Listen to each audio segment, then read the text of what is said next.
Hello, ladies and gentlemen, and welcome to the CSL 2017 to 2018 season. We are here into week 6. I feel like I said that goal last week, Golgi. Aren't we in week 7? I don't know. I do not keep track of weeks. I mean, these guys are going into their sixth game because they're both 4-1. So this should be week 6. I think you're Oh, right then. you're right. Yeah, no. It's Thursday, not Tuesday. So there's going to be 2 games in week 6. Right, right. I said it I said it recently cuz that was Tuesday, the same week. My name is Wiverex. I am joined as always by my good friend, good JT Golgi app. Hey, hello. Hello, hello. And we are here to bring you University of Georgia, the Ooga, versus Georgia Tech, the Busy Little Bees. I'll be very surprised if we don't screw this point while we're casting this game. Well, I mean, yeah, we're gonna have to say Georgia Tech, unless we Yeah, just say GT versus Georgia. I don't know. Naming conventions aren't Georgia gonna be great Tech here. We're gonna say Georgia rules. a lot. Yeah, we're gonna be seeing Georgia a lot. I guess we're going to Georgia versus Tech. Nah, but then it feels like a little bit like disrespectful to Georgia Tech to not see the whole thing. Like they're not good enough to represent their state. Yeah. Yeah, so yeah, we'll be saying Georgia a lot. We might get the team screwed up once in a while because that's incredibly confusing, but well, we should be good. So both these teams 4-1. It's going to be, I don't know. A lot of times when they're like close together, within the same state, I expect people to know each other and maybe even play against each other a little bit. Who knows? Yeah, I think that it's definitely likely that these guys scrim each other, Yeah. being in the same state, the same region, or pretty close to the same region, and then of course they're in the same bracket here for CSL, the same East 1, I think that they're in. That's their region. Right. And also, we've casted Georgia Tech once before. These names are very familiar, if you remember. I recognize their little B logo. Yeah. And Mushroom, I remember saying his name. Something genuine. Oh yeah, that was actually pretty recently as well that we Yeah, I think casted them. so. Leden Toke, he was in that game as well. Jake, his name's a little too generic, so I'm not sure. I'm assuming he was there too. He's their 6K player, so I expect he was there for sure. Oh yeah, I think we got them just about 2 weeks ago. Right. So it seems like they've been doing well.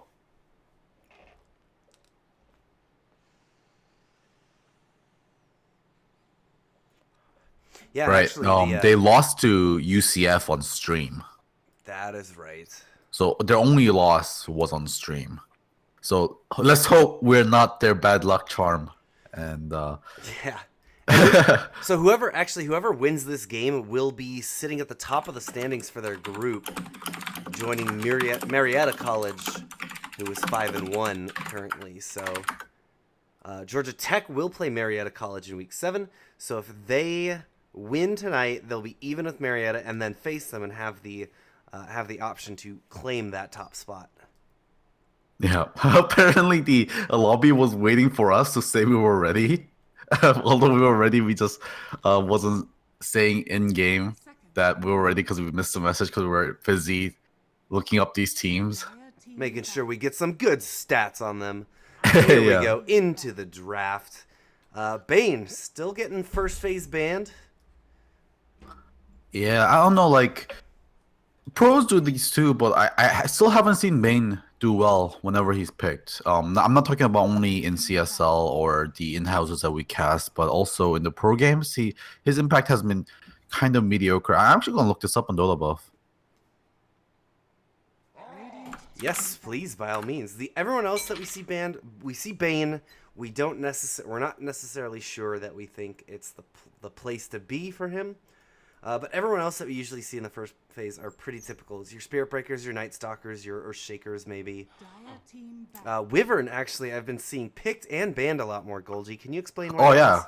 Wyvern seems much better. I mean, she's just gotten better talent in the last patch, and I think it's with a lot also heroes are really good right now. Carries are back into being really powerful again. Not necessarily that meaning that it's just a late game comp. It's just like carries farm super fast. So that's what we were talking about in the last patch. That like certain carries were unviable because they needed too much time to farm, and there wasn't a lot of late game strategy. Well, what Ice Frog did in this patch was he just accelerate that farm much faster. So like item like Battle Fury is much better. So right clickers in general are much stronger, and people team up to team fight a lot earlier. And like another hero we see a lot is like Chaos Knight, Anti Mage, those heroes that just destroy people. And Winter Wyvern does a really good counter to them. You just Cold Embrace anyone to keep them safe. The Arctic Burn, the laning phase is incredibly hard to deal with. She can go mid lane and just dual lane the mid with just the Arctic Burn, and it's a terrible time. And then the late game, the ulti is almost always a guaranteed kill if people are grouped up enough. Yeah, and even in the early game, the quicker turnaround time, I think you'd say that there's a quicker tune-up time on carries as well, that they're getting a little bit, or the carries that are in meta can fight a little bit sooner than maybe previously, or is that not the case? No, I would say so. I would say so. I mean, Anti-Mage was the big bad carry in 7.07a, the first 7.07. Obviously, with the B coming in, he got nerfed quite a bit, so he is more in line right now. But like Anti-Mage, usually see picks, okay, they're going for late game comp. But Anti-Mage wasn't. Like the Battle Fury buff is so good right now that he came online at like 25 minutes if he had a decent like Battle Fury timing. So yeah, a lot of these carry timings have been brought forward. It's not saying that Anti-Mage is still weak in the early game, and if you hurt his farm in the early game, so he cannot get that Battle Fury early enough, because that Battle Fury is that much more powerful, it hurts him even more to be 1 minute, 2 minute, or 3 minute behind on that Battle Fury. Yeah, so that kind of meta shift because of the changes with Battle Fury, or even just early game creeps are worth more XP and gold, that has sort of, as on a side buffed his Winter's Curse, because it's now better earlier. Yeah, no, that's a very good point you bring up, that the lane XP has been drastically increased. Yeah, another reason why carries are more viable, or late game carries are more viable this patch.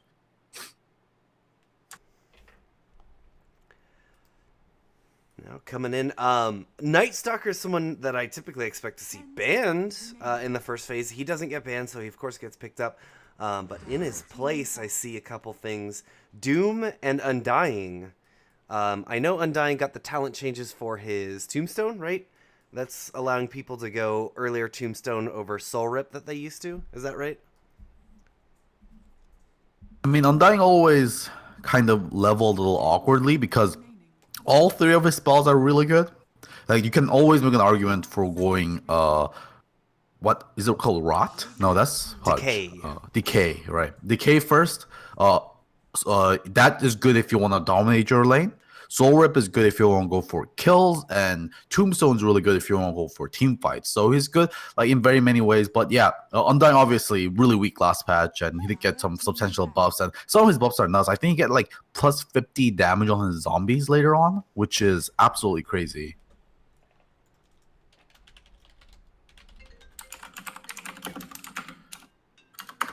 Let me look it up. Undying. I'm looking that up right now. They added additional hits for his Tombstone, right? Or am I? That makes sense to me. That sounds like a type of thing he would get. Okay, so he gets 8 health regen or 100 cast range at level 10. 8 health regen sounds really good. Tombstone and Tombstone on death. Oh yeah. Decay duration 20 seconds. That seems good, but Tombstone on death sounds nuts.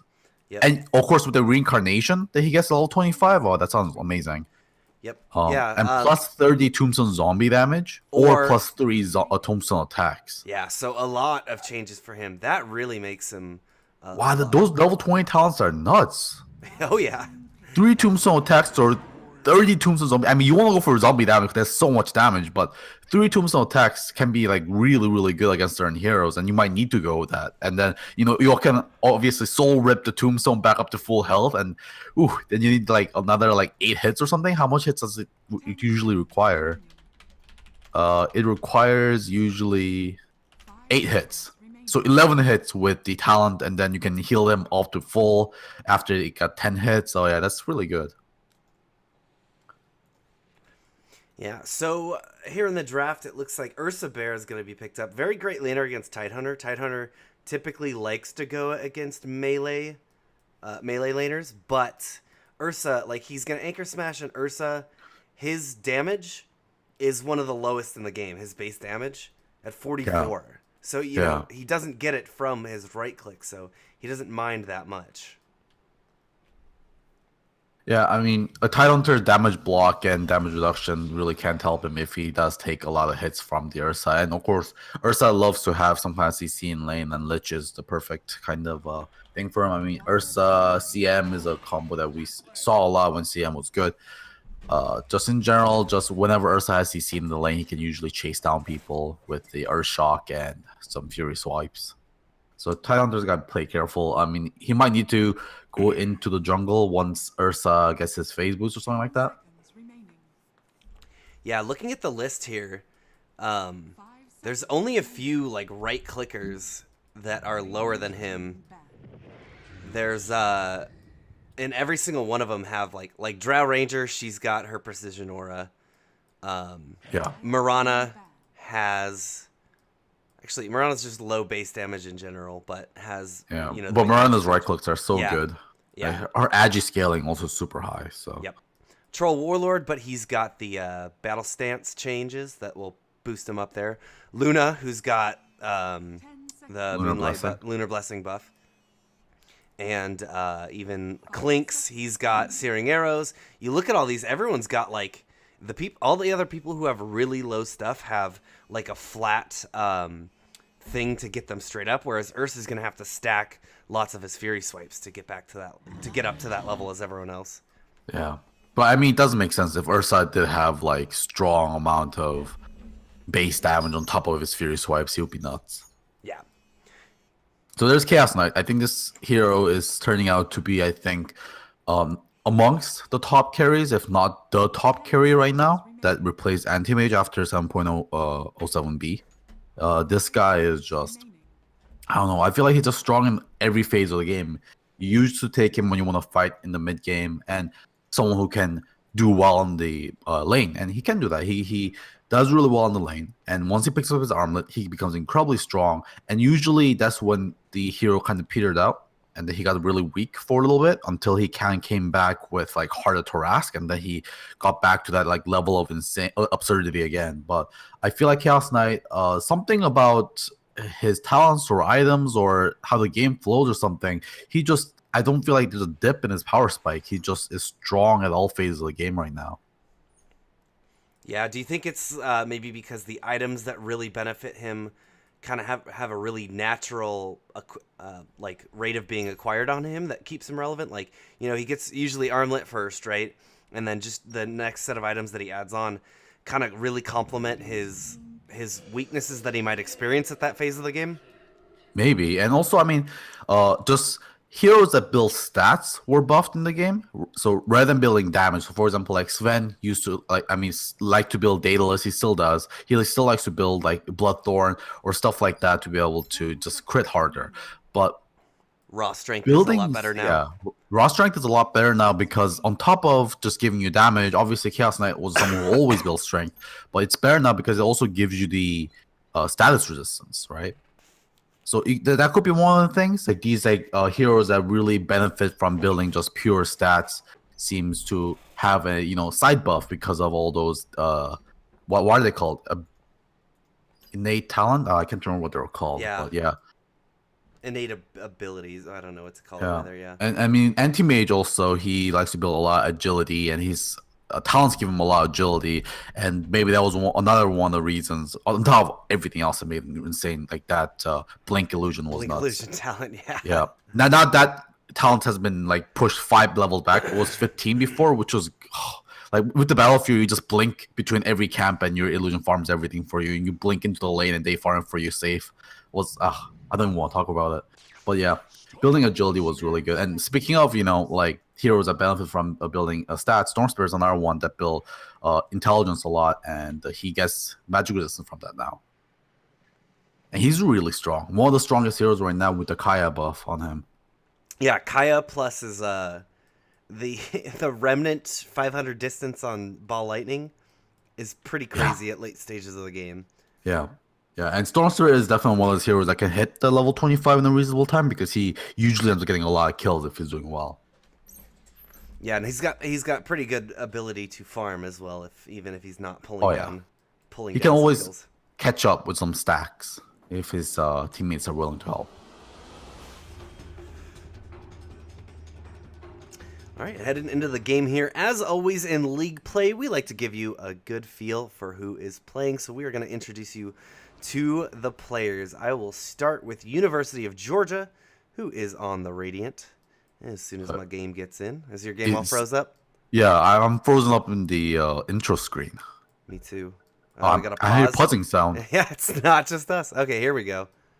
Oh, what the hell is going on? That was very interesting. Yeah, everyone's Everyone had the same Yeah, thing. oh my god. Yeah, no, it seems like everyone had the same experience. I have never seen that. Like, I mean, even the intro seemed really weird because you see the heroes are moving in like way Really too much of a slow motion. Yeah, and then it Usually hung moving there way too slow-mo. long.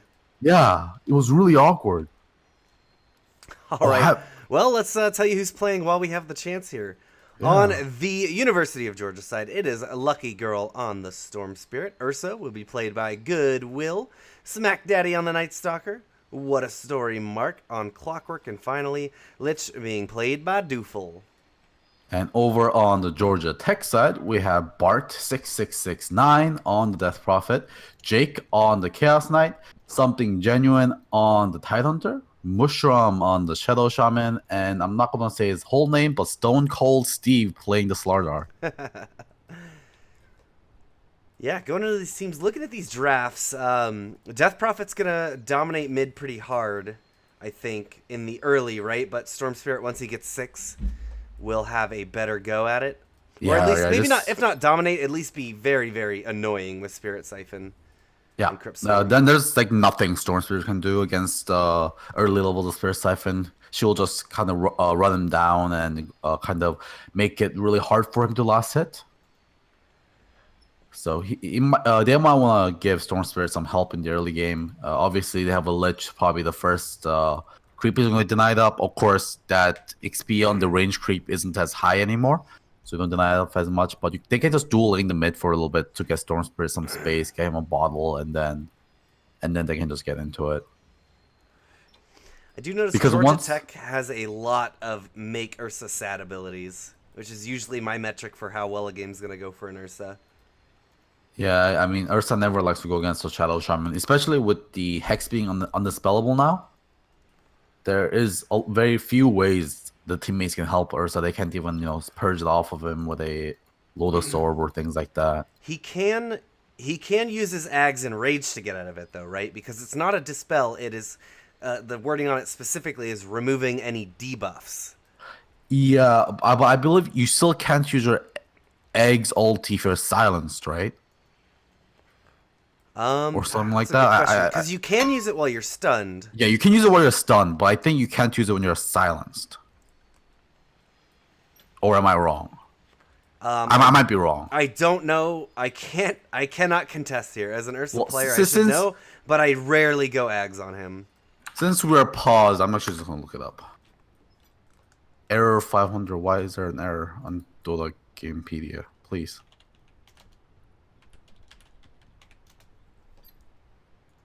All right, there we go.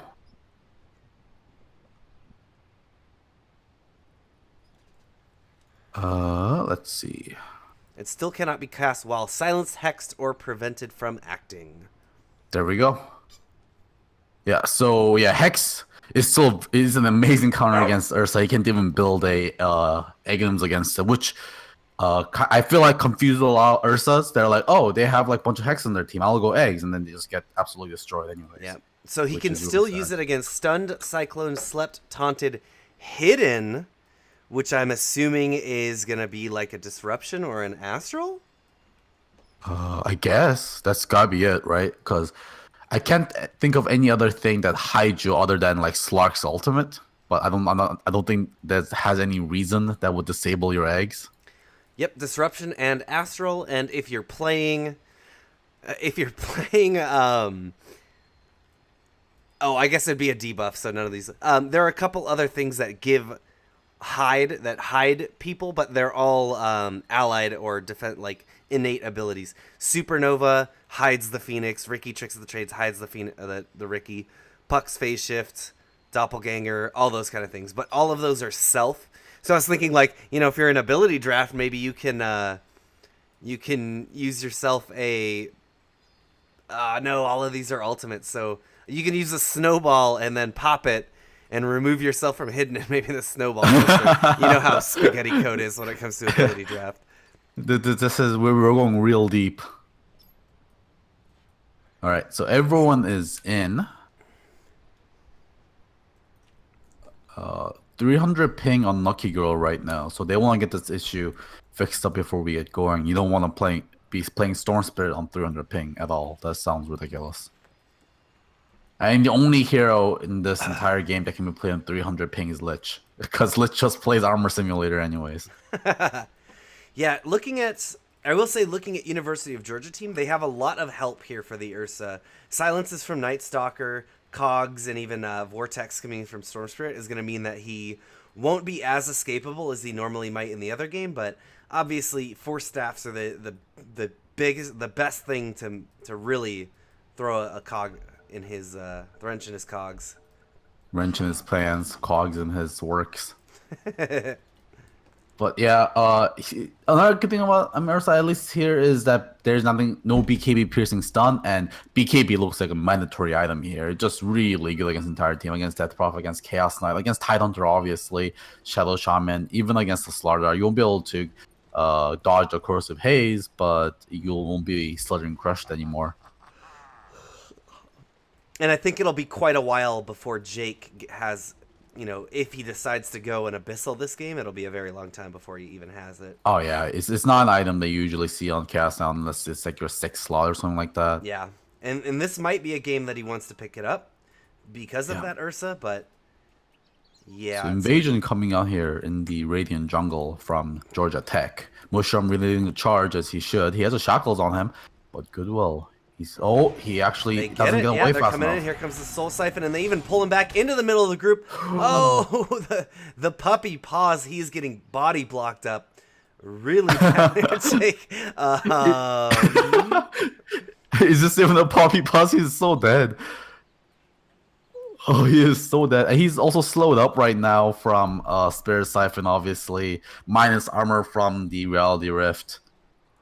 Is there anyone with a Orb Venom? No Orb Venom, but Slaughter is about to crush him. Yeah. Sorry, making Gravestone, says Smack Daddy. The Georgia Tech team is going to have easy Roshans whenever they choose to go to it. Oh yeah, you're right. I didn't even think about that. Slaughter obviously incredibly taking that Roshan. Chaos Knight can even contribute to Reality Rift also. Shadow Shaman got enough CCs, and also the Spirit Siphons from Death Prophet can do a decent amount of work against. Tidehunter Gush as well. This Rosh is going to have you're right. so much negative armor. This is a secret negative armor strat. Yeah, it's not something you innately think about when you see these heroes. Obviously Slardar, Corrosive Haze, but Tidehunter Gush, Tidehunter, you usually consider him to be the Ravaged Man. Yeah. But 6 minus armor is nothing to scoff at. And of course 7 minus armor in Reality Rift. So altogether, what is that at max level? So that's 20, 27 to 33 minus armor if they get all on the same target. That's pretty good. Oh boy. Here comes the frustration pings. They're worried about the snipe on the map. The stream snipe. Oh, have they laid down any wards yet? Hopefully not. I don't think I see any wards, so that's. I don't know. Let's go look at them. I don't think there are any wards, so we Gucci. There's nothing to snipe. All right, here we go. They even say ready. Well, there he goes. No chance.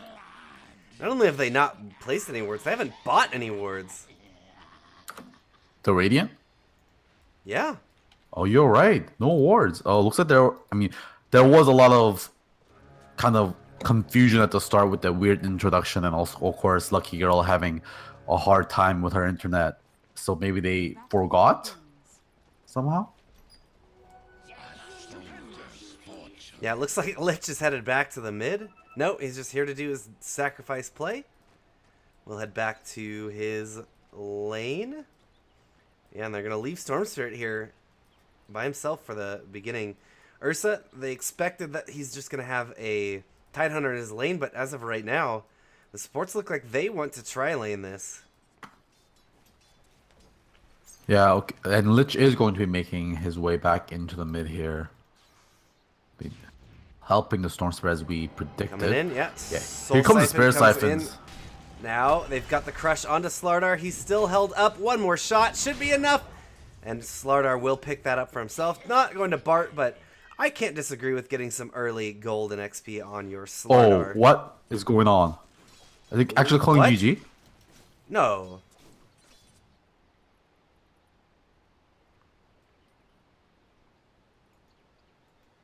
Oh no. Oh no. Is that the Oof. one? That Yeah. was Lucky Girl with the ping. I think they just think it's not possible for him to play. Yeah, Lucky Girl, she said GG and then disconnected from the game, and then the team didn't pause either, and then Slardar from Georgia Tech said, "I'm confused," and Nice Stalker says, "So are we."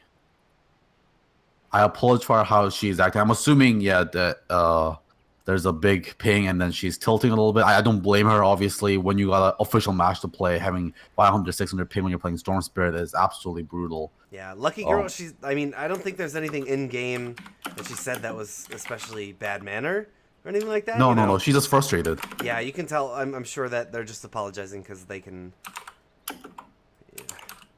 Yeah, but a 300 ping, like, how do you play Storm Spirit? How do you mid Storm Spirit? While they're dedicating 2 people to keeping her down.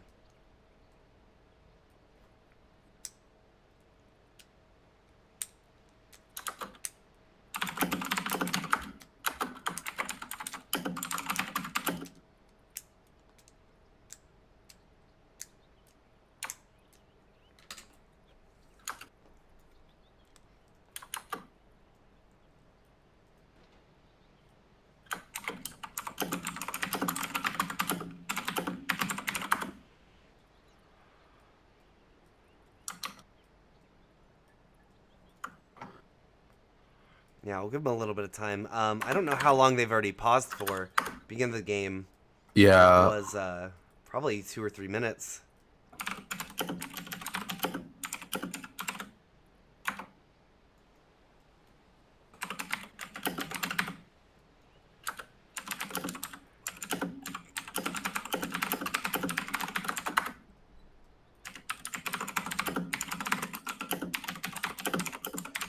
While Golgi is typing away furiously to get Cheesehead, I'm going to look at some of the matchups in the lane. Clockwork going up by himself by Chaos Knight. Obviously, Chaos Knight's going to have a pretty good time, but Clockwork will be able to keep the cogs harass going up, so it won't be completely free, but he should still not struggle that much. Ursa, he will be going against Tidehunter. Will have a very easy time there if it's the 2 of them, but I suspect that we're going to see some very active movement from Georgia Tech's supports from their 4 and 5 here in the early game. They've already gone and gotten a kill on the mid, and it looks like Slardar's heading back to the bot lane, and we'll probably see Mushroom do the same thing soon. And as I said, So what you nothing. got to report? Nothing to report. Nothing from Cheesehead. He isn't saying anything. Ooh, hopefully this doesn't end up in a forfeit, or at least if this game goes to a loss because the Storm Spirit player can't play, at least he can find a replacement. Yeah, if they run out of time, they can play as 4 to buy themselves some time to find a replacement or fix the issue possibly. Very true. Or they can also. Can he get this deny off? Let's see. Oh yeah, he got it. Actually, I don't know. He looks like he's in mid swing. He's too far away. Is he? No, he's actually just moving. Yeah, he's moving in. Clockwork's attack speed is pretty fast. Yeah, they could also, take the forfeit and fix the issues in between game 1 and 2. Oh, the roommate was torrenting. He looks like it. Hopefully she's alright. Is she on Wi-Fi? Says Jake.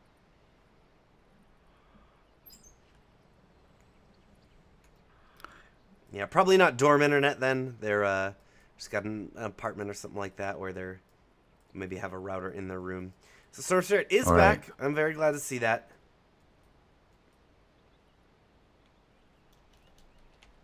Yeah, I'm sure they're probably scraping the bottom of the barrel here when it comes to pause times. Oh, let's not be racist Okay, here. yeah, come on now, boys. Boys and girls. Alright, Lucky Girl doesn't have a TP, not getting dropped, so gonna walk their way out to the mid. Yeah, TP probably on cooldown because she used the TP from that you got at the start of the game. Yeah, to get to lane in block. Yeah. Mod lane, Goodwill having to TP out his safe lane on the Ursa after getting ganked by the Slardar. Yep, this is that kind of rotation and attention that I think Georgia Tech is going to continue to give to these lanes. That's going to make life pretty difficult for Ursa and the Storm Spirit and Lucky Girl. Yeah. I think the most important lane to look at here is going to be this mid lane after an awful start for Storm Spirit. On top of the fact that this lane is already bad for the Storm Spirit. We'll see if the Storm Spirit can recover here. Of course, a very momentum-based hero. He really doesn't want to fall behind in the early game. Rotations from Georgia look like they're coming in here in the bottom, and they want to try to go on to Jake. What a story. He's going to trap him into the cogs, and now Smack Daddy is on the backside being ready. Oh, he used the Reality Rift to get on the safe side of the cogs, and he can put him behind. Beautiful. They are going to get a crush, counter crush out onto Smack Daddy, and Mushroom is even coming in. He's got the hold out onto Smack Daddy. One more hit is all it's going to be. They get another crush, and there we go. Smack Daddy going down, but now Jake is caught inside the cogs, and they will be able to take him down. Trading a 4 for a 1 is not the ideal play. Crush onto 2. Mushroom is here. He's getting the damage back up, and now he's going to have... Oh, cogs go out. Catches 1 into it, and there Slardar goes down. Mushroom is falling back. He's got an Ether Shock, and now they get a Reality Rift and a Bolt into Clockwork. Finally, the action is over. At the end of the day, it is going to be... That was a 2 for 2, I believe. 2 for 3 in favor of Georgia Tech. Yeah. They think that what Georgia was ahead there after they killed 2, but what a story going aggressive against the TP back in from Mushroom was just, or rather Jake coming back in was a little bit of a mistake. Should just let the Mushroom go. Yeah, so Jake will get a kill to recover from that death. Yeah. Usually trading even and then killing their position 1 is almost always worth it. But mid lane now, Lucky Girl getting crushed up again. Yeah. Spirit Siphon coming in also. Just gonna keep the pressure up. Salvas popped while they try and keep this storm down as long as they can. Top, the action's back up. Cogs go out, and now Jake is trying to make his way away. Eaton Battery Assault. The creeps will block one of them, but he will finally go down to the assault, the onslaught of Georgia. And there was the Lich picking up another kill there. 2 and 1 here for that Dufel. Not really the hero you want to see a lot of kills on, but early experience on Lich can go a long way because it will accelerate his sacrifice rate. Yes. Man, Clockwork is so annoying early. Yeah. That's really all this is. He's like the earliest man fighter there is. Oh, Jake using Reality Rift to farm there. Yeah, they might use this opportunity to maybe go in a little bit. It is nighttime, so Smack Daddy is at his full power. And he's level 4 for the first night. This is a good time Night Stalker's having. Yeah. It's like the highest level Night Stalker I've seen actually at level by the first night in a while. Yeah, typically we see them, you know, their barometers getting level 3, right? And a lot of times we still see roaming ones at level 2. Another Cogs is used. They have a Reality Rift that's going inside the Cogs. Now Jake and Slardar are here to fight. Jake gets a kill onto Doofel and is running away. They get a crush that stops What a Story, and he's going to be able to salve up, and now they're trying to turn it around. First night, not going to plan for Georgia. Oh, What a Story is going to block Smack Daddy out, and now they're going to get a crush into 2, as well as the Shackles. The Ether Shock doing so much damage, cleaning up the Clockwork as well, getting 2 kills for themselves on the first night, Georgia Tech. And this is why you traditionally pick Chaos Knight, is because he's such a strong laner. Even if you like don't have a good mid game on your team or a good late game, you just take a Chaos Knight against a tri lane and he can easily come out on top because his spells are all really powerful. But yeah, but he doesn't scale off anymore. You don't want to be giving so much early advantage here. He's going to already have his treads. He's They taking don't a want to give bit up of here. a beating on last hits because of all this aggression, but oh no, they're gonna swap. He gets swapped, or he swaps and tries to get out of the cogs, but Stone Cold is here. They're gonna be able to get Getting one slowed down. crush, but Jake is trying to run away. They get in range with the battery assault, and they'll be able to get another kill onto that position 1. Stone Cold running away now, uses the crush onto 2 once again. Haste on Death Prophet. She is coming She's up coming here. Yeah, they've got Mushroom as well. Mushroom coming in, he's silenced up. They're going to have to turn it around, go for What a Story. What a Story juking into the trees. He's going to get found, get crushed. Mushroom gets the shackles out, and Bart is ready to fight away. They cancel the shackles, actually, and What a Story is making his way away. There we go, finally getting the kill. Stone Cold is on the run. Out in front, he uses the crush. Oh, the hacks in the last second is going to save him for now. He used the salve, and that last right click won't do the job now. TP coming in from Goodwill. They're bringing everyone here to fight. Tidehunter not in the fight. He does have Tidehunter's level 6. coming in too. There he goes, level 6. He's got that Ravage. This is a perfect place for him to fight, but with everyone backing up, the fight has just stopped with every one of the team showing up here to fight in this top lane. And we see that early, mid-game gank coming into effect there because in that fight, Lucky Girl wasn't level 6, even though Death Prophet was. If Lucky Girl had the level 6, they would have easily secured that kill on the Slaughter and maybe had the a potential to go for more.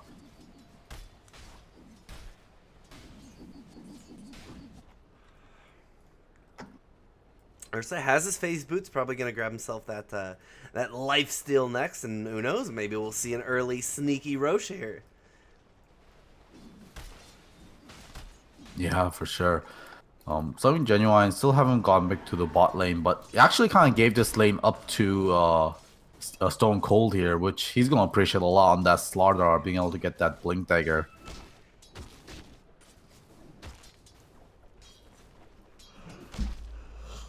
Top like he won't Jake be is able just to- pump faking the Reality Rift constantly.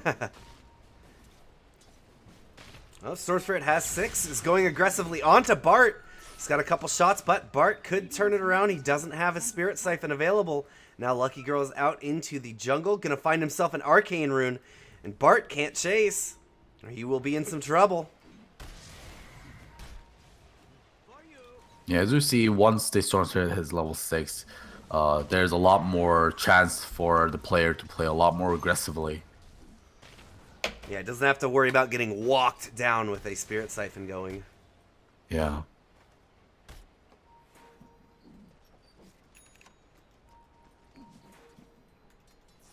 Storm Spirit, not the fastest walking speed here in the game. Don't know if you guys know that.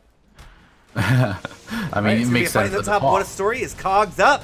He uses the cogs defensively. They commit the Ravage, and they're going to be able to get the kill onto him. Jake getting pretty low there, but will be just fine. They're even going to find Smack Daddy is getting enveloped by 4. Storm Spirit's got to be careful. He's getting shackled up. Jake is just walking away. Oh, he's going to be able to ball lightning out, and I think they might be able to get out of here. Crypt Swarm is going to get a little bit of damage into him, but he's still got plenty of ball lightning left in him. He will make his way away, and Jake is going to escape. A 2-for-none trade here. That Ravage being used, and again, showing the power of this lineup here. They're ready to fight any phase of the game. Chaos Knight, obviously, and also Death Prophet being very strong in the laning phases. They're not afraid to do these TP plays, and of course, Ursa is kind of a hero that requires items to be able to fight early. Bart commits the Exorcism in the mid. They're going to fortify right away, and let's see if they've got any response for this. Yeah, very good Spirit is coming fortified. in mid. He's going to have a creep wave here soon. Lucky Girl going aggressive against this Exorcism, but knows her limits. Yeah, not being pressured too much. Gets a considerable amount of damage onto that tier 1. Cogs is used at top. Oh. Something Genuine trying to put the harass out with some gushes. Goodwill actually going to find himself no rune. Looks like that must have got snagged up. Yeah, Bart snagged it out from him. It was a haste rune. Bart getting his second haste of the game. It's actually one of the better runes for Death Prophet to be able to get.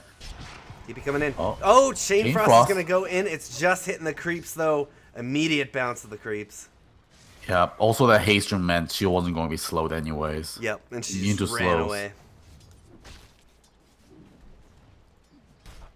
Yeah, I guess they did not know she had a haste on. Because if they knew, they would not have committed the Chain Frost. A very weird play.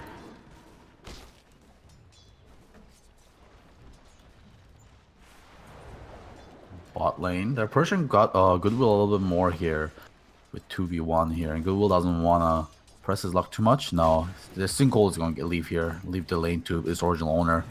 Oh, fight gonna be top. Yeah, they've got Cogs going out and they're fighting. What a Story trying to retreat under tower. Mushroom looked like he's doing okay, but is finally gonna go down to the Storm Spirit Assault. Jake backing up. They've got themselves some some wards here. They gotta be careful. Oh no, they're just gonna ban them completely. Smack Daddy, yeah, taking quite a bit of damage from the wards. Can't really take those when you're early level and you don't have the range to be able to take it. Storm Spirit's auto attack range not really that far, but during that space, Bart is gonna be able to get the last hit on the mid tower. So 2 kill just a support and losing the mid tower, not really worth it here for Georgia. But it is a tower against Death Prophet. It is gonna fall inevitably. Yeah, it looks like both teams are starting to push. So coming out of the laning phase, we've got Ursa out front with the net worth lead. Not too far ahead of the Death Prophet. But after that, it's not looking exceptionally good for University of Georgia. No.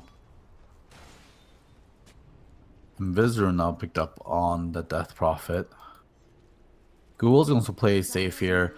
Although he didn't get any support from his supports, he is still on top of the net worth here because he hasn't been in any of those big fights that have been going on the whole time. He's been sitting in his lane basically the whole time. What? Not top lane. Yep.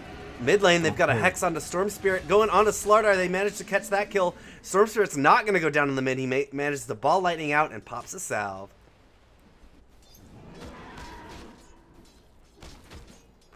Yeah, Goodwill is just being left to his own devices, and he's so happy about this. He's almost got his Blink Dagger up after already getting the Morbid Mask. Yeah. Yeah, usually you see the Ursa rush for a Blink Dagger before the Morbid Mask, but he's been farming the whole time, so in that case, Morbid Mask doesn't make a lot more sense. Yep. And he's going to be making that Blink Dagger pretty soon here. I wonder what he's going to go for with the Mask of Madness. Sorry, Morbid Mask.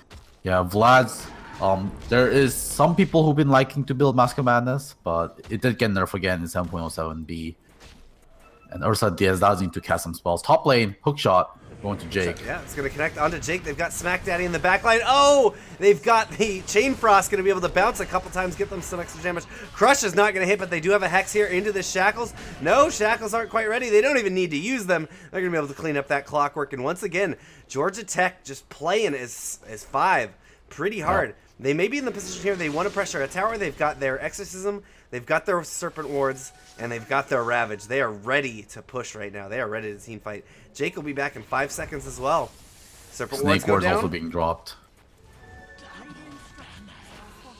No Exorcism yet. They find Lucky Girl. Oh, Goodwill's going to come and just counter, take out that that Night Stalker. Ravage gets used, but it's a bit defensively because now they have to be on the retreat. Ball Lightning goes forward. They're going to catch Stone Cold. They get him in the Vortex. Now counter Hex onto Lucky Girl. Buy him a little bit of time, but they are able to blow him up. Ball Lightning once again on a Mushroom, but Goodwill blinks forward. He's got that Blink Dagger. He already revealed it earlier, and he is just blowing dudes up left, right, and center. Something Genuine is now the one on the retreat. They might be able to chase him down. Hookshot in 2 seconds. Are they going to be able to get him? Hookshot? No, they give up the chase, but they could be ready here to maybe put some pressure into a tower of their own. Yeah, Death Prophet is coming up in a short amount of time, and to dive a Titan Thunder tier 2 doesn't sound like a good idea. But that was a perfect blink reel by Goodwill. He blinked on the perfect target on the Death Prophet and killed her before she could even use her Exorcism. He just got some good kills here. I think he should go Roche. Yeah, I go for Roche. He's looking to take this tower first. He does have that more mass, so he should be able to take it, but he doesn't want to do it without more vision, I'm assuming. Oh, he's almost got his Vlads too. Maybe he'll just wait out the Vlads. Yeah. But that is an armlet finish on Jake here. But the gold actually finally equalizing here around the center point after that fight. So Georgia coming back after that rough early game thanks to the free farm they had on the Ursa. Georgia Tech's going to group up and looks like they want to commit this exorcism finally there in the bot. Goodwill's going to get that, and he's got the money for his Vlads. Should be getting shipped out here shortly. Courier's got to go pick it up, and then I think we'll see him go sneak up a Roche, maybe buy himself a smoke. Ooh, nice scan on the bottom there. Georgia Tech scanned the bottom around the tier 1 tower to make sure there wasn't anyone waiting for ambush. It was just Smack Daddy, but knowing that someone was there, they just backed off, stopped pushing the tower.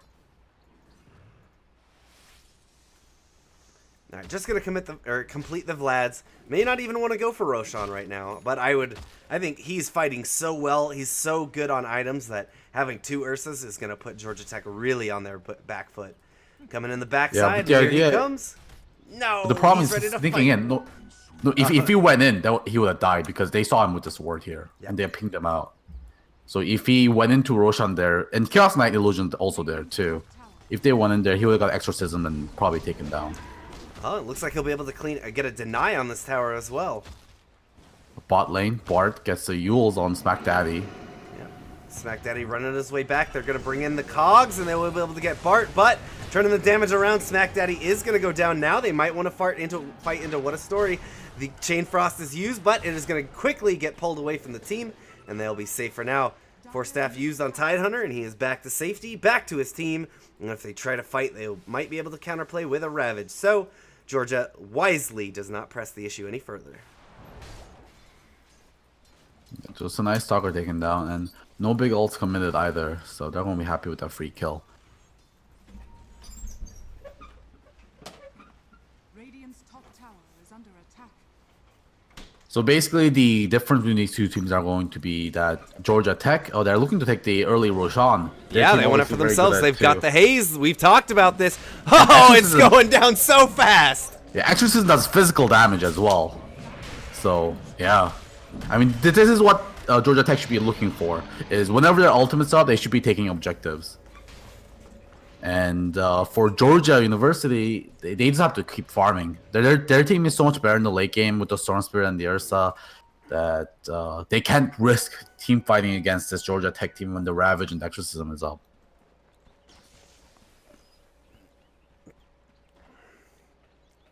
Bart finds himself an Arcane Rune. Gonna like that a lot for the next Exorcism. Let's see, Mushroom, he's going to be working on a Blink Dagger for himself. Blink Dagger is picked up from Slardar, so he's going to go in the trees, and they want to see if they can get a good reveal with that here for this fight. TP is canceled from Clockwork. Looks like they're going to give up this tower. Radiant structures are fortified. Yeah. This tower is the Radiant Suicide Tower. Like, if you try to defend this against the enemy full Jake's team, got to be you're gonna careful. lose. Goodwill's coming in. They're ready to go onto him. Immediately, they get the hook shot forward, and they just blow him up. That is going to be Aegis, but they've got Tidehunter. They silence him up. No Ravage ready just yet. Here comes a Chain Frost. The Ravage hits onto 3. Chain Frost bouncing around. Tidehunter going to be able to make it out of here. Oh no, he brings the Chain Frost with him. It's going to hit Barton again. It's kill going. The Chain Frost. They do manage to get the kill on the Ursa and only lose the Tidehunter so far. Reality Rift gets canceled by the Ball Lightning, and now there's a fight on the bot side. What a Story. Trying to make his way out. He almost is out, but will get Ether shocked. And Jake now in the mid lane. Oh, what just happened there? He toggled. Oh, with Urn on him. Urn on him. But they will be able to get the Night Stalker and the Storm Spirit, the lone survivor. This is what you were talking about. They got to be really careful about how and when they fight. Yeah, they did go into a target with the Aegis. They did kill him twice, but still, that meant they only get a 2-for-4 trade there, losing out on the gold exchange. And with Serpent Wards up, this will be an easy tower tier 2. They might be able to pressure and stop this from doing too much damage, but yeah. And ultimates are all down now as well, so this is a time for Georgia to push the pace if they do wanna. yeah, he clears out the wave, and they're going to be able to just easily clean up these Serpent Wards. Not very much damage done to the tier 2. Yeah, and good amount of farm going there to Lucky Girl thanks to those wards. Does have the Kaya finished. and is going to go for that Bloodstone next. Didn't pick up the Soul Ring this time around. A lot of storms still get it, even though it doesn't build in the Soul Ring or into the Bloodstone anymore. It's still just such a good item for instant mobility like that. For sure. It seems like it's like the new Soul Ring. They're gonna go. There they go. Oh. Crush immediately. Reality Rift. Everything onto Storm Spirit. Just blowing him up. Here comes another Chain Frost. It's doing so much damage. They've got some creeps. Hopefully, it can soak up some damage. Stone Cold Steve Austin just taking too much damage. He will finally go down, but they're ready to chase Chaos Bolt into Night Stalker. Night Stalker is gonna get silenced up, and now making his way away. They get the kill onto the Lich. He's trying to run. It's nighttime. He's pretty fast. They can't catch him. But they will claim themselves a pretty big kill on the Storm Spirit. Yeah, they got a little greedy there, going for the Lich instead of the Hexed Night Stalker, because they thought Night Stalker was going to be easy food because they were behind them, but they ended up getting the poison 5 instead of the poison 4. But it's going to be very happy with that gank anyways, getting the big kill on the Storm Spirit. And that was with their ultimates down, by the way. Yeah, Ravage is back up. They just committed their exorcism. Now they're ready to fight. Hex immediately onto Clockwork. Clockwork doesn't get too much done. Ursa's in the middle. He has to use Enrage, but he's immediately Yulesed up. No more Enrage left for you, buddy. He's taking quite a lot of damage. He is going to go down finally to Bart's exorcism. They fought into this exorcism. Yeah, and the Ravage, but Ravage was just used off cooldown. Like that's perfect way to use it. Now Lucky Girl using himself as a distraction.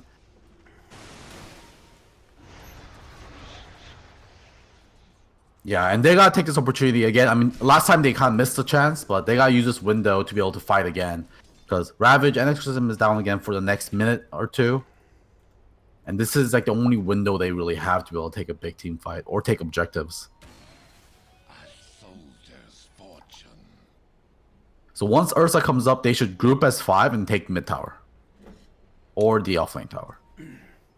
Yes, they definitely need to utilize the space that they have, this little bit of reprieve from the onslaught. Ravage, not that big of a cooldown. It's just enough for them to take a tower if they want to group as 5. But the problem last time they did was obviously they pushed kind of with Storm Spirit with only 1 support behind them, which meant that even without the ultimate, Georgia Tech could just 5v1 them anyways.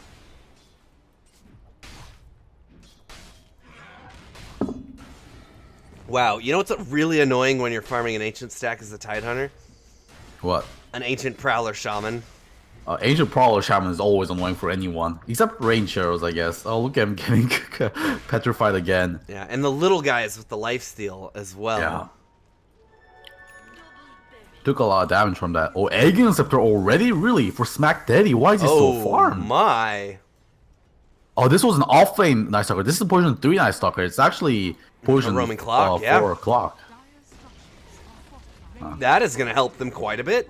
Yeah, I'm kind of embarrassed that we didn't catch that actually earlier, but yeah, this Night Stalker, real big. It's perfect item. Find What a Story. What a Story immediately. He gets silenced up as well. They're going to start chasing him down. Hexed up, taken down, found and downed.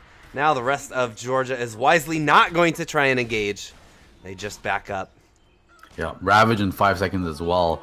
And Roshan coming up in a minute and 40. This was like a very long respawn time, which works in favor for University of Georgia. No. This is regular respawn time. We haven't even hit the maybe respawn time yet.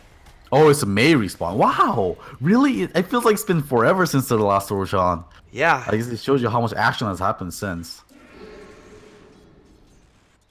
It has been an action-packed game. It's felt like they're playing turbo mode too, with like Ursa getting this quick of an Ags on a Night Stalker, although he is a 3, but Ursa getting very quick Vlad's and Blink done. And even Shadow Shaman, I think, is pretty close to... He has his Blink Dagger and will be working on a Force Staff. So he's going to have a Force Staff. The Tidehunter already has a Force Staff. And I expect... Yep. Slardar's also going to be building a Force Staff. So anyone gets jumped on by Ursa, they're going to have quick tools to just... Nope. So it looks like Georgia is going to forfeit this tier 2 tower, which I think is a smart thing to do. You won't be fighting in the high ground against this Ravage. And hopefully wait out this exorcism too. It is going to be down by the time they take this tower. Versus powering up and enrage, he might looks like he might want to fight. No, just an in case they keep pushing. Yeah. So that is the end of exorcism. We will see the Roshan time in 10 seconds here. We'll see how the Dota gods feel today. It's going to be pretty fast. 30 seconds on that respawn. Wow! Lucky boys. Yeah, Georgia Tech is going to be very happy with that. Unless Georgia can take a big team fight here, and then they may be able to take this Roshan afterwards. They drop Darkness. And they looked like they were posturing to get a fight, but they just couldn't find an angle on anyone. If they keep this control up, I don't think Georgia Tech is gonna expect, it to be this quick of a Roche respawn. Yeah, someone should buy this Night Stalker a gem because they're standing on top of wards right now. I think he just saw the Roche respawn, or no, he still won't see into Roche pit with that, right? You can see it. You can see into Roche pit with eggs. Okay. Oh, Smack Daddy. Yeah, they're going to do a Clockwork hookshot going forward. shape. They find Mushroom. Mushroom force steps out of the cogs, but now they're going to get a crush onto Clockwork. Clockwork's going to start getting blown up. Mushroom blinks forward. He's ready to see if he can get anyone else on this. Oh, and they're going to find Roche for themselves. With the Serpent Wards, with the Exorcism. 25 seconds, so probably won't have it for this one, but they should very easily be able to blow this up. Gush not being used here, but they've got quite a bit of minus armor. Yeah. It's getting taken down real fast with those snake wards. And that's going to be Roshan number 2 going down here for Georgia Tech. Another fortunate thing about this Roshan timing is that they're just leaving cheese on the ground. Nope, there it goes. Another fortunate thing about that Roshan respawn time is that it did respawn during the daytime. Yeah. Which meant there isn't much that Georgia can do. Yeah, another minute or so and it would have been in their night cycle. Yeah. Lucky Girl did finish up that Bloodstone on the Storm Spirit. With that fresh 14 charges on it. Every single patch I feel like it's getting 2 additional charges. Yeah, it used to spawn with 8, right? Was the 6? 6 was really? the original. Was it 6? There was a time where it was 6, I think. I don't think I even played back then. I think I remember it being 8 when I started playing. But yeah, that's crazy. Back then, each charge did give you more, though, I think. Ah, okay. So it was a stronger snowballing item then. Yeah. That makes sense. Yeah, this late game is going to be really hard for this Radiant team, especially with the Ursa going to be controlled up so easily here. Smack Daddy just scouting it out with the Aegon Scepter here. But here comes the Exorcism. Ravages is still available. Guardian Greaves now up on something genuine. Lucky Girl doing as much as they can. Gonna get Yule's Storm up. Spirit gets Oh, Yule's silence up. a little bit too early. Goodwill's gonna go aggressively onto Bart, but the Force Staff will get him out of there. They use the Ravage. It's gonna be able to catch onto 5 of them. Every single one hit by that Ravage. New Ravage is huge, don't forget. We got the Chain Frost bouncing around in the background, and the Serpent Wards are down. They should be in a good shot here to get a full lane of Rex very easily without much ability to contest. Yeah. Could be going up for a second one as well. They've got the Exorcism running. It has just run out. So they're going to have to hit towers with the illusions. And probably able to claim another tier 3, but they should be able to rally before the tier 4, or before any of the racks go down. They should fight here. Yeah, George All the is just ultis are down. sitting back. Lucky Girl going in, jumping back and forth. Oh no, an immediate hex onto Ursa! He jumps in, but he just is getting locked up, locked down, making Ursa sad. Jump in on the back. Lucky Girl is going aggressively onto Mushroom. Goodwill will be able to BKB and uses Enrage. Stay alive for now. He's got healed up by a mech and is ready to start charging into the other team. No, he's going to get stunned up again, and now he's getting beat down. The bear is out. Yule's up onto Lich. Lich is going to try and make it retreat back to the high ground. Everyone, I think, is trying to get back to the high ground desperately. Georgia Tech is still looking extremely strong in this fight. One more shot is going to be able to take down the Lich, and they're ready to fight into Lucky Girl, who's silenced up. Can't make it out. No buybacks. Good game. Gets called. Game 1 going to Georgia Tech. Yeah, in that fight, Ursa did have a a BKB, but I guess he wasn't expecting an instant hex, but should have definitely popped that before it went in, because that was a very good opportunity for them to take that fight. No ultis were available, and it was looking perfect because they're all focused on taking that barracks. But jumped in without the BKB up, got instantly hexed, then shackled, and Stormspear didn't have enough mana to jump in and vortex to Shaman, so he used all of his enrage time while he was CC'd, and then he popped his BKB afterwards. By the time they already took the racks, they were already disengaging. They were on the low ground already, and they had to chase them into the low ground, and that meant that BKB was basically wasted. Yeah, it was kind of a double-edged sword. Because even if he popped it at the beginning, they still had the Force Staffs, right? And that's what you're looking for, is you see a Force Staff or a BKB'd Ursa, then you just are hovering over Force Staff, ready. Who are you going on? Nope, they're gone now. Can't do that. But no. at least they didn't lose the racks, right? True, because yeah, that's true. He went in, he got CC'd while Chaos Knight just auto-clicked the, right-clicked the racks until it went down, right? So you should, I mean, I think it's good. And also he lost all of his enrage while he was CC'd, right? And you don't want to use it that way. Yeah, and they didn't, as you pointed out, they had no BK piercing stuns there, so he would have hopefully been able to put out a little bit more harass, a little bit more damage, a little bit more cause for Georgia Tech to maybe try and disengage that push. Yeah, I guess like the best initiative they could have had was a Storm Spirit going in and vortexing someone, and Ursa jumping into that vortex target with the BKB up, with the enrage up at the same time, and just blow that target up. Maybe kill Chaos Knight, maybe the Death Prophet. Either one is a good target, and I think that's the only way they had to win that fight. But they were already super behind at that point, so at that point it was really hard either way. Yeah, it was still a good game. I'm glad that we got to have it. I'm glad that Storm Spirit Lucky Girls internet issues were sorted out. And that means that not only do we get this game, but we're going to get a game 2. We'll send you guys back to the wait screen, and we'll join you in just a little bit.